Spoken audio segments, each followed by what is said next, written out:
அடி நீவும் அழக பார்க்க கூடி நிற்கும் ஊரு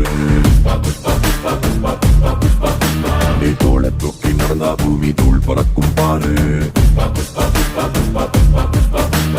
உயரம் சொல்ல ஆகாயத்தை மேல தள்ள வேணும் ஆழம் சொல்ல கடலை உள்ள தோண்டி செல்ல வேணும்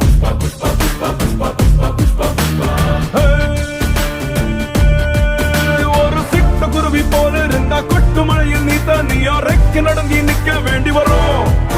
பெரிய பருந்து போல மேல மேல பறந்து பாரு மேகம் கூட காலடியில் மழை பொழிஞ்ச மண்டியிட்டு வணங்கும் புஷ்பா புஷ்பா புஷ்பா புஷ்பா புஷ்பா புஷ்பராஜ்